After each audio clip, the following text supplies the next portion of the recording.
When it comes to anorexia and disordered eating, what is talked about the most tends to be behavioral and psychological drivers behind it. But disordered eating, especially anorexia, is driven by more than just your mind. New research is finding that there are also neurobiological drivers. These are biochemical imbalances that act invisibly on your body. These biochemical imbalances don't need to be fixed with medication, though. In fact, the most common neurobiological driver for those with anorexia is zinc deficiency. Zinc is the most common micronutrient deficiency in people with eating disorders, and symptoms of zinc deficiency are eerily similar to anorexia. Some symptom overlaps between anorexia and zinc deficiency include anxiety, altered taste, hormonal imbalance, weight loss, and even increased exercise. On today's episode, I'm chatting with Libby Stenzel, RD, all about these hidden causes behind anorexia. Libby is a registered dietitian based in Ann Arbor, Michigan, and an expert in anorexia and disordered eating. She specializes in helping people with disordered eating to find healing and freedom with food, exercise, and body image. On today's episode, you'll learn how you can find freedom from shame and fear with food, heal your body more while working at it less, and how to harness the power of balancing your internal neurobiology to overcome anorexia and disordered eating. Welcome to the Better Belly podcast, where we find freedom from food restrictions, we increase energy in our lives, and we begin to feel more healthy and vibrant than ever by finding the root causes of our health problems. My name is Allison Jordan. I'm a marathon runner, functional medicine health coach, certified craniosacral therapist, gut health nerd, lover of Jesus, and owner of Better Belly Therapies, a clinic based in Ann Arbor, Michigan that works with both virtual and local clients to help them achieve the best health of their life. I am here to walk with you on your journey to a better belly and a better life. We're going to go beyond popping a probiotic and just checking out our poop. In this show, we are going to go deep into gut transformation strategies that last for your entire life. If you are ready to feel your best, get ready to roll. You are in the right place. And just as a reminder, this information is not meant to diagnose, manage, or treat disease. Always consult with your own health practitioner before you make any changes to your health.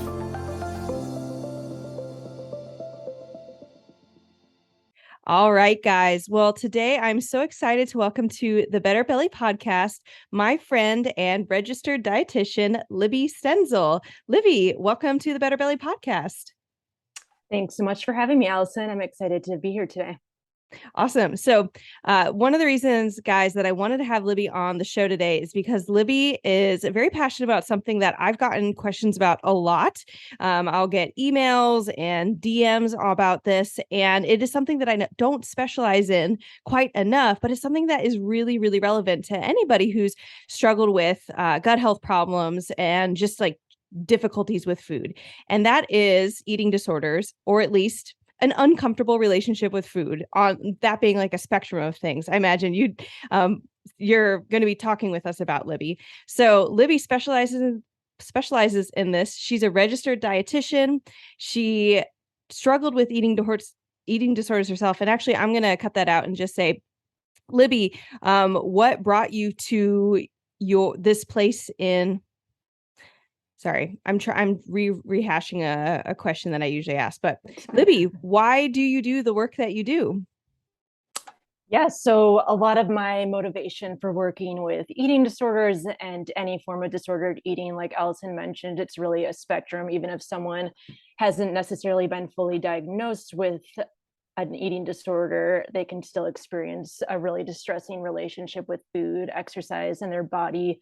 And a lot of this stems from my own experience recovering from anorexia nervosa, which I was actually diagnosed with in high school. And I'm sure, like a lot of people who end up getting diagnosed with an eating disorder, that wasn't something that I ever would have thought would have happened to me. I actually think thinking back to when I was a kid, I had a really what I would consider just healthy, normal relationship with food growing up. I didn't, think about what I ate. I wasn't experiencing guilt or shame around food or my body. But it kind of spiraled in high school when I was really into soccer and basketball. And it was a lot of the weight loss that was set into motion when I was doing a lot more activity with not enough nutrition to compensate that kind of Mm, spiraled that obsession with restriction, with overexercising. And it's actually interesting, especially with anorexia in particular, once some of that initial weight loss and starvation is set in, there's actually like this neurobiological drive to keep restricting, to keep losing weight. So it ends up being this spiral that's really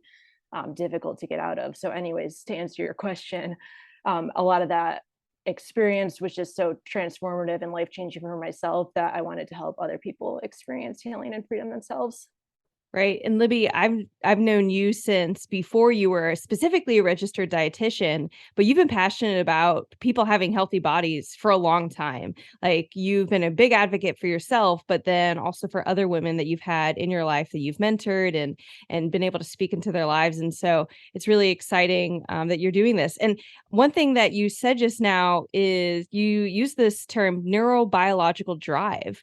I'm guessing this is some type of feedback loop or feedback system in the body. I'm not familiar with exactly how it works. How does this work? Um, this yeah, neurobiological drive that you mentioned, like once you start starving yourself. Yeah, so I can't speak to too much of the specifics in terms of like specific neurotransmitters or pathways that's going on, but there's this phenomenon in particular with anorexia, with once someone starts losing weight and once that starvation state and severe weight loss is set in, there's actually this drive within the body that's kind of counterintuitive. You would think it would be the opposite, but to keep restricting, to keep losing weight, to keep over exercising. And for example, there have been studies done in animals where researchers will give rats like a calorie restricted diet and a control group of just like a healthy, normal, adequate amount of food. And the rats on the restricted diet will actually exercise themselves to death. Like they'll keep running on the little ramp. They'll keep going, keep going. Where you'd think it would be the opposite. There's actually this drive to keep starving oneself, which is part of the reason it's so hard to treat anorexia and so hard to get healthy. Interesting. And I want to hear you speak more into that. But one thing I do want to point out, or at least bring into the conversation, is not all of our listeners have been diagnosed with an eating disorder. But I know that almost all the clients I've worked with and myself, whenever I went through like the most sick I was with all my gut problems, like there's just so much fear of food. And you do feel like most of the time and often it can be very difficult to get the calories you need or the nutrients you want because you're like, well, that food makes me feel bad and that food makes me feel bad. And so I think that there's a similar experience, even if it's not the same thing as anorexia, which is a very specific diagnosis. But I'm wondering if do you know if there's if there's a correlation even between those two things of people who are being restricted for just reasons other than something behavioral or something internal to them, but there may be medical reasons they're being restricted, and that also will perpetuate this neurobiological drive? Yeah, I definitely think these two things can go hand in hand. Like, even it might start out like you're saying, maybe someone's having just purely physical symptoms, like not any disordered eating per se when it comes to food, but it's that it becomes so much so like you're saying, like such a fear of certain foods, which may be very legitimate. Like maybe they really are experiencing these physical symptoms, but it definitely becomes really hard to tease out because they can go so hand in hand. And it's kind of one can lead to the other and vice versa. Like even eating disorders can lead to a host of GI symptoms, and GI symptoms themselves, like trying to solve them, like you're saying, can actually lead to disordered eating. So I think they can go hand in hand that way, definitely. For sure. So tell me, don't know a ton about this other than what I've personally walked through in healing my own disordered eating. I'd say at least fear of food being a big part of my journey, and then talking through some of my clients' journeys as well when they have fear of food. But what do you do as a nutritionist? You're a registered dietitian. What are some of the things that you can do with clients who have disordered eating, whether or not there's a diagnosis attached? Hmm. I think one of the biggest things that I work with clients on is helping people to learn how to trust their bodies again. And it's definitely a fine line, and it definitely depends, what the primary problem is, because of course, in your case, a lot of clients may very legitimately need to be cutting certain things out of their diet. They have very real physical symptoms going on that really take, a hard look at what one's eating, and what you may need to do to adjust things in that regard. But I think if the primary problem that is needing to be looked at is more psychological and disordered eating, it is really important to help clients be more flexible to expand what they're eating, even if that means for a time eating more foods that may be, quote unquote, unhealthy from a more physical health standpoint. And I think it can be helpful to take this slow, to be incorporating foods and realizing I can, eat this piece of cake and I'm not going to gain 2 pounds the next day. Like, our bodies are very resilient. I think when our base is of health and our body is functioning properly, our body can adapt and adjust. Like, when we're not eating the most nutrient dense foods, our bodies can adjust. Like, our weight can stay in a normal set point range. They're kind of designed with all those feedbacks and systems. So I think it's really important to help people when they're struggling with disordered eating gradually be able to, reintroduce a variety of foods, and on the one hand be able to eat these foods without having this spiral of guilt and shame internally, and also to recognize from a more physical standpoint that most likely, unless something really serious is going on, like, you're not going to have these drastic changes to your body from enjoying an ice cream cone with your friends, for example. Right. Yeah. So, Libby, what is the role of a registered dietitian? Say someone knows that they have disordered eating, or they know that they've been made, whether it's a biological problem with food, like food sensitivities, things that need to be dealt with there, pathogens, etc., or a psychological problem. What is the role of a registered dietitian in someone's health team if they have something like that going on? Yeah, that's a really good question. So the way I see it is that oftentimes, like many health problems, it's really helpful to be working with a team of healthcare practitioners, whether it is a full-blown eating disorder or just any degree of disordered eating. It's definitely helpful to be working not only with a dietitian, but also with a therapist, especially those two roles can kind of get a little blurry sometimes. But in terms of the role of the dietitian, oftentimes that might be weight gain. If someone is experiencing a restrictive eating disorder, helping them, eat an adequate amount of food to get to where their body is at a healthier place. So sometimes it's weight gain, sometimes it's looking at nutrient levels and getting our lab values in a healthy place, for correcting any deficiencies. And a lot of it also is more that psychological component, helping people relate to food in a healthy way, which is also why I think it's helpful to work with a therapist, because sometimes some of those issues go a lot deeper than just the food. Like, I feel like, at least with eating disorders and disordered eating, so much of that is more surface level symptoms. It's like, what is driving someone towards that? And I think working with a therapist can be really helpful. And then I don't specialize so much in nitty gritty gut health things, but of course there are dietitians that do, or people like yourself, who I think it's really helpful to get help with that as well, because of course disordered eating and eating disorders, as we've mentioned, can lead to a lot of gut health problems as well. Got it. Yeah. I mean, so you can get from somebody who does, for example, like me, functional lab testing, and you're getting, is there a parasite driving going on there? One thing that I've seen in my practice is somebody might have disordered eating in their past and it weakened their immune system. And then they are more likely to get things like candida overgrowth or H. pylori, just because their immune system is down, especially in their digestive tract. And then once they have that, even once they don't have disordered eating from maybe a psychological standpoint, they're still getting mixed signals, because when they eat food, they don't feel good. And they're like, is that in my mind, or is that in my gut? And there can be a little bit of that questioning. So lab testing kind of delineates like, hey, let's make you not feel crazy. Like, Mhm. if there's anything biological driving underneath all of this, what's going on, hey, let's figure what that is out. If there's something psychological, let's not make, say that that's, not meant to be or not worth deal with that. And then working with someone like yourself who can say, let's talk about some details on like maybe how much food you're going to eat, or like what type of foods we could eat, and what's a reasonable rate that you could kind of maybe increase things without either psychologically frustrating someone or even biologically. You probably wouldn't, I don't think you would actually throw cake maybe at someone who has been having some other dietary problems. But um yeah, I definitely, that is that a good summary of kind of what you're saying, where the registered dietitian fits in?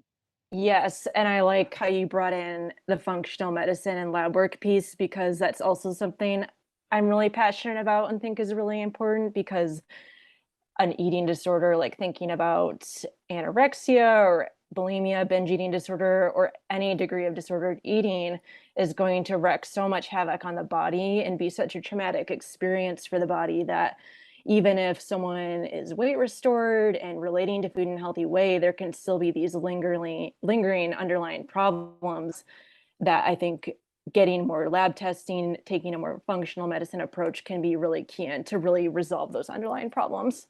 Tell me more about that.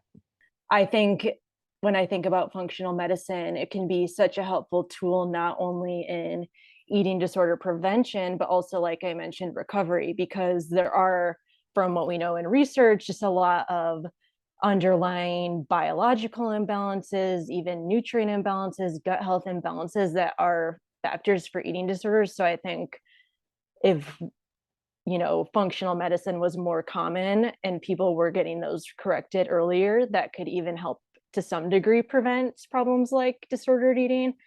And like I said, on the other hand, if your body is going through this traumatic starving experience or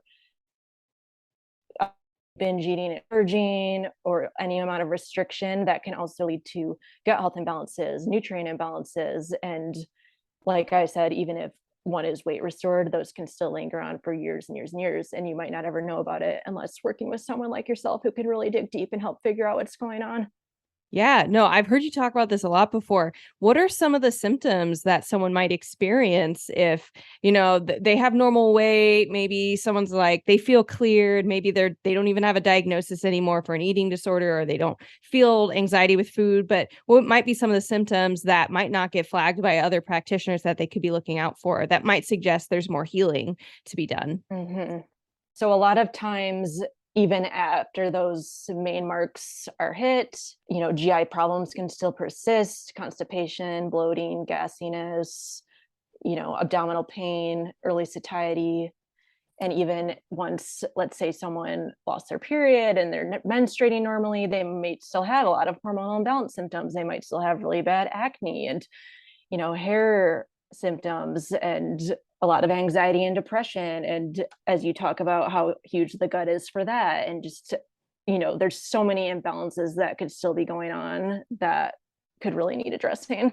So that's kind of how I picture this full spectrum of health. Like I see someone like me maybe helping someone, you know, get out of that really critical state. Like if someone is anorexic or really needs to work on gaining weight and just being able to eat food, but then they really may need to see someone like you to help them really uncover for lasting and optimal health. Yeah. I love all that whole list that you shared before, are things that we've talked about this on this podcast a lot, like early satiety.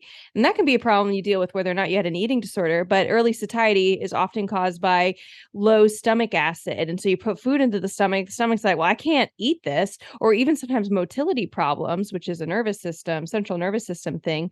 But low stomach acid's often caused by nutrient deficiency. So specifically zinc Mm-hmm. and then secondarily sodium. Both of those are really important to creating proper amounts of stomach acid. We can be very deficient in zinc very quickly. It's used for so many Hmm. processes in the body. But that's one of the big things I find in most of my clients is that they're deficient in zinc, then they have low stomach acid, early satiety. That's going to cause problems with eating enough food that you want. Or once you Hmm. eat the food, if you have early satiety, even if you're forcing yourself, like you can tell you're still hungry, as in you still feel weak, you don't feel great. And I say this from experience. Have you Yes. experienced early satiety, Libby? Like, When I was recovering from anorexia, that's also just a really difficult thing is uh-huh. your hunger, like you don't feel hungry, so but you need to eat so much food. Right. But it's also interesting, you mentioned zinc, which I'd love to just touch on more. That's Go for something it. I've experienced under covering a zinc deficiency, actually working with a functional medicine practitioner and walking through that. And actually, zinc is the most common micronutrient deficiency in people with eating disorders. And I wrote this whole giant paper on it in grad school, zinc deficiency, but it's actually so much literature out there. Like the symptoms of zinc deficiency are very eerily similar to anorexia in terms of, anxiety, altered taste, hormonal imbalances. And there's actually been studies done where people, or they've done this on animals too, given purely a zinc deficient diet, like that's the one factor that they're trying to change, will induce weight loss and decrease eating, Okay. and increase exercise, like some of those anorexic behaviors.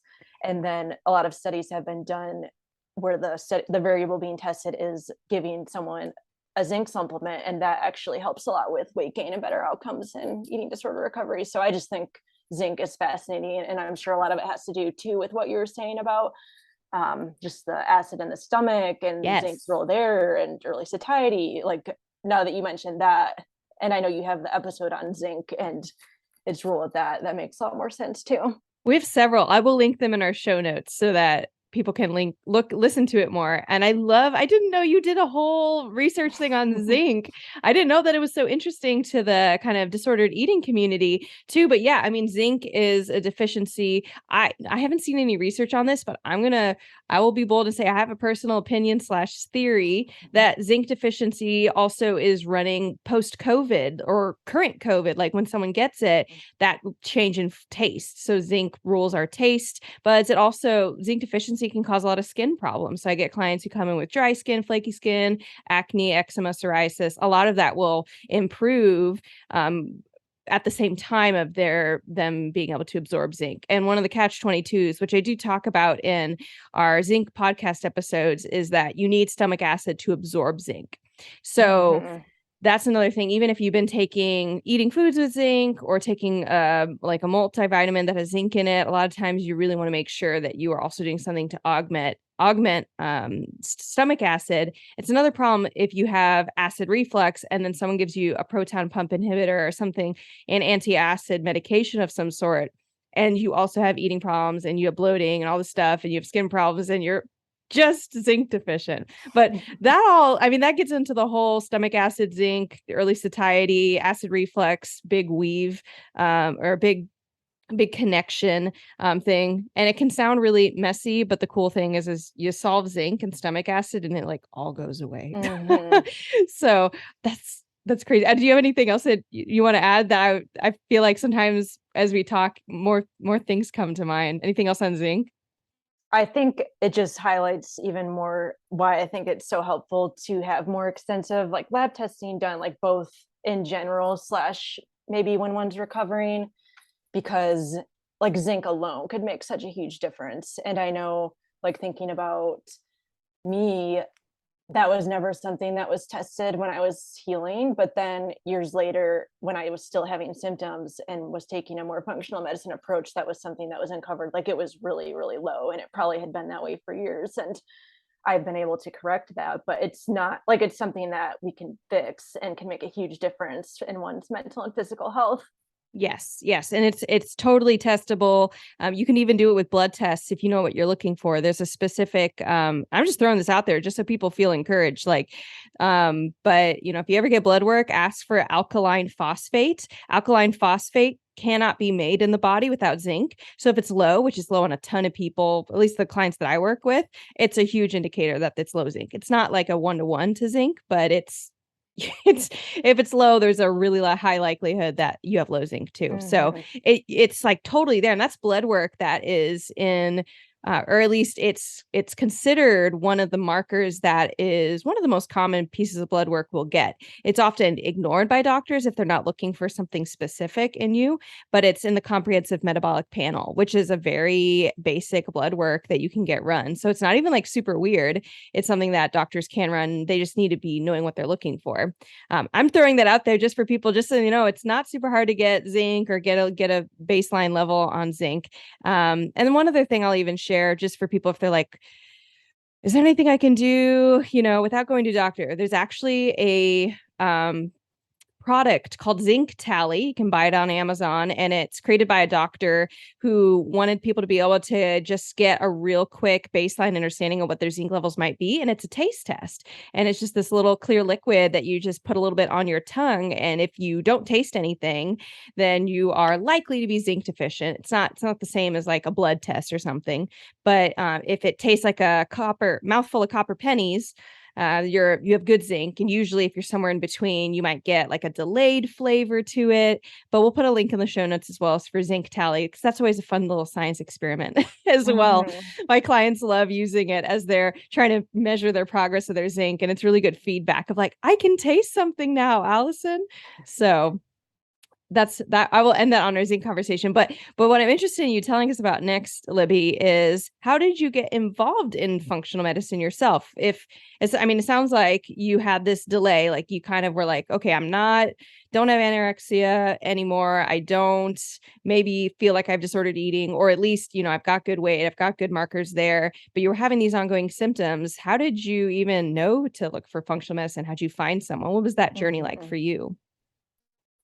Yeah, so I feel like thinking back, I had recovered pretty much all the weight by the end of high school, went off to college. It took a lot longer for my hormones to get in balance. And that's a whole nother conversation of taking, like a year off of exercise just to get my period back. Had to gain quite a bit more weight, even than what my kind of set point had been historically throughout my life, just to stimulate that. That was really difficult. And it was kind of post that time that was really were not great. Like I for like an entire year, I didn't even like wear my hair up because it was like crunchy and oily and just horrible.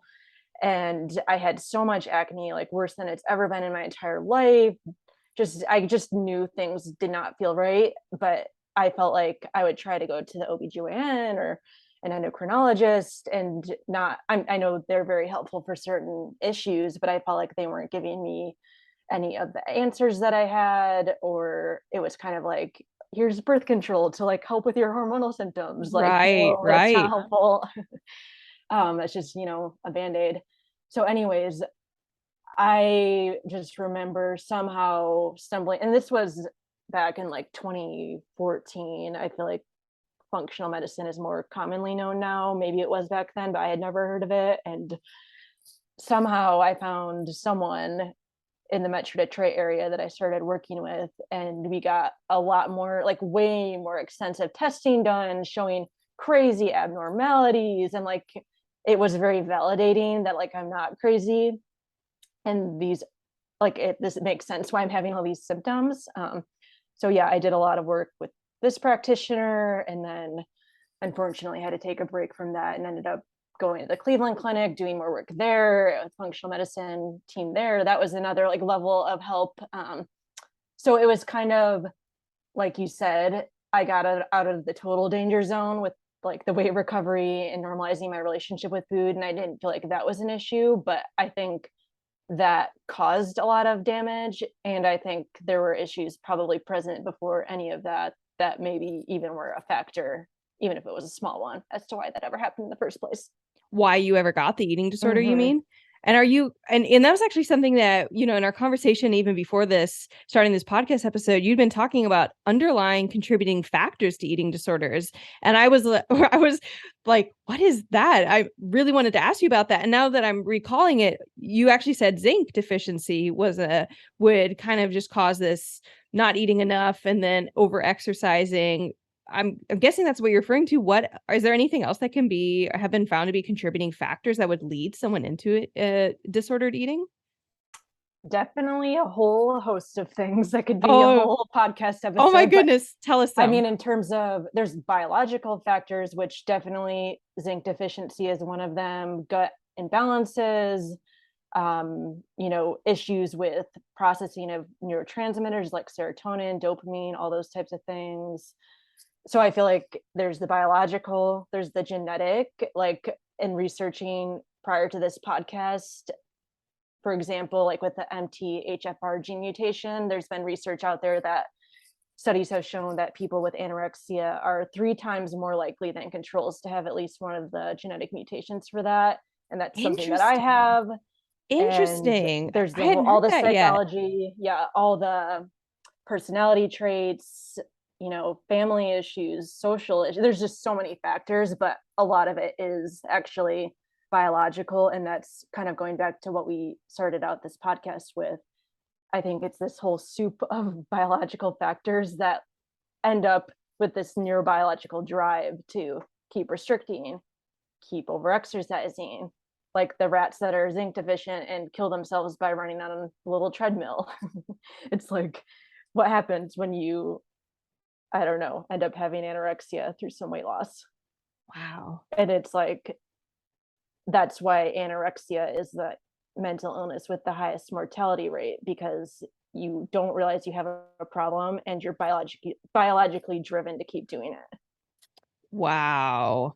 You're blowing my mind, girlfriend. So, Libby, I love what you're sharing about this biology thing because I have to admit, I am personally a little biased towards the biology that drives all of our symptoms and even negative behavior, right? Things that we're like, I don't like this thing about myself. I've done lots of counseling in my life. I'm very pro counseling and the psychological health, spiritual health, all that jazz. But I personally struggled a lot growing up with how much of the depression or anxiety or constipation or digestion problems or fatigue, even, insomnia that I dealt with in high school and in middle school that I now look back and I just thought, well, maybe I'm lazy. Well, actually, maybe I was deficient in some nutrients. Maybe I was eating gluten, which I was, and maybe that wasn't great for me neurologically. I've just never heard this about disordered eating, that there can be just MTHFR, super common. We know that that can cause a lot of problems with hormone imbalances and detoxification of toxins in the body and all sorts of things there. But I hadn't heard of that with disordered eating. I just think that it's very humbling to realize there's a lot of biological factors. I think it can take a lot of the shame off, the like pressure, the disappointment with ourselves that can often then, of course, perpetuate disordered eating or, just the paralysis around our own health of like, can I ever Mm-hmm. get better? I'm the one doing this to myself. I'm like, well, actually, if you had a bit of zinc, you might not feel so crazy. And Mm-hmm. I find that that happens to my clients a lot, that once we start getting some lab tests, they first feel this initial shock and relief that like there's something on the lab test, because of course before they come to work with, at least clients I've worked with, they've often already been to doctors and the doctor said, oh, there's nothing wrong with your labs. I'm like, well, that's not true. We see it on the paper and then we start making some changes. And I've even had this happen with one of my clients, Abby, which I'll link her story in the show notes. But she came to me, she was a runner like yourself. You haven't actually talked about that explicitly, but Libby runs marathons, y'all. She loves to run.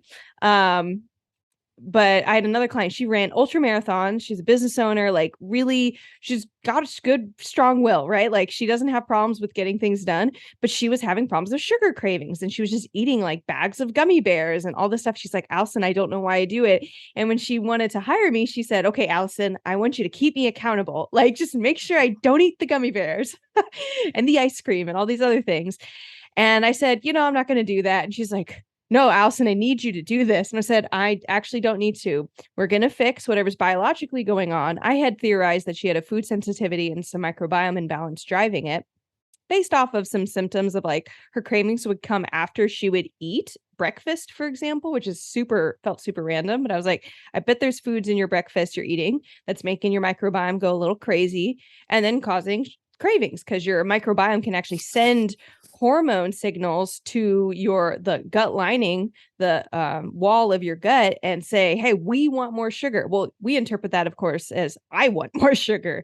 And we'll be like, I'm happy to oblige. I will eat those gummy bears. And we did a test, and sure enough, she was sensitive to spinach and broccoli, and she ate it in an egg white omelet every morning. We took those out. She put in 2 different vegetables, and her cravings in 3 days were down 80%. And so I was like, see, no willpower needed. And it really changed her vision of herself. What was her, like, kind of something integrated to of like her psyche or her personhood, all those things, versus like what was maybe in her body and she was just almost a victim to in some ways. Mm-hmm.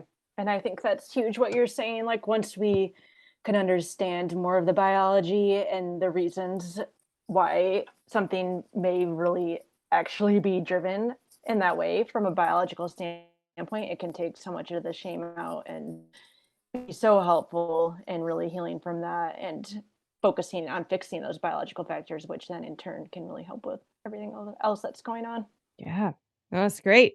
Awesome. Well, Libby, here's one question I haven't asked you yet that I love to ask people when they are guest experts when they come on the podcast, which is, if you could have everyone know one thing about your area of expertise, what would it be? I think actually, kind of like what we've been talking about, if I could have everyone know something, it would be that so often eating disorders and disordered eating aren't just like a diet gone wrong or someone who's so obsessed with how they look that they feel the need to manipulate their body in this way. Like, so often it really at the base is more biologically driven, psychologically driven. Like, I know for me, it really had nothing to do with my body or how I looked. It was just this compulsion and addiction and biological spiral in a lot of ways. So I think if people could understand that, it would take so much of the shame and stigma off of eating disorders and help people really, recover in a holistic way by not only working on the relationship with food, but also addressing the biological underlying issues. Wow, that's powerful.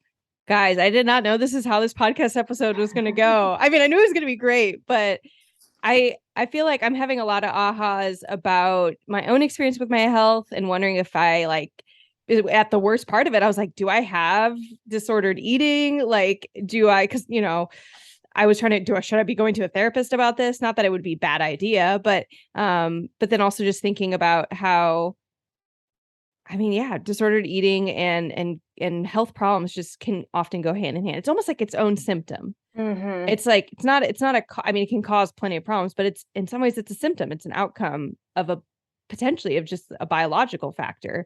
And even the fact that something I've wondered a lot is, how do people, you can see people who don't seem to have the right or the common sociological, psychological, familial things going on that at least I have been taught to associate. Oh, you get an eating disorder when you have all these other things, but it could be kind of, I didn't even realize that's how you saw what was probably a huge cause for your disordered eating was Mm-hmm. um biologically driven.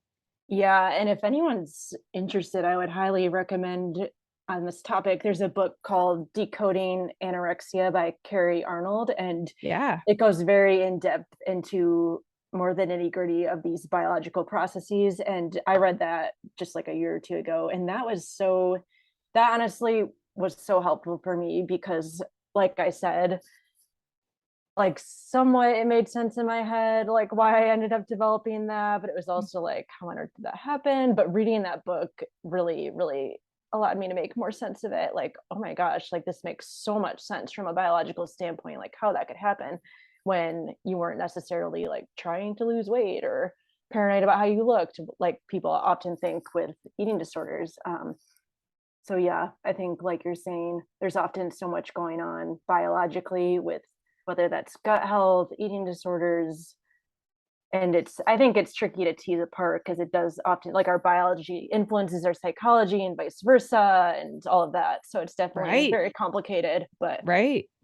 Um real quick, decoding anorexia. We'll have that in the link in our links for the show notes. But do you think it would connect at all with anybody struggling with bulimia or any type of disordered eating, or is it pretty specific? Just thinking about our listeners who I know have contacted us about other disordered eating situations. I'd say it's pretty specific to anorexia, but I'm sure anyone struggling with disordered eating in any facet could gain a lot from reading about it. Okay, I yeah. think a lot of those underlying biological drives are similar, even if that's not the specific diagnosis.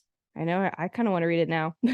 Well, thank you for that resource, Libby. And Libby, to end us out, if someone's listening to this podcast and they're like, I think I've got this thing going on. Maybe they have some other people in their team and their health team trying to work out disordered eating and their relationship with food. And they're like, but I want to register dietitian. I want someone to help me with my nutrition. If there's someone who would like to work with you, how could our listeners contact you further?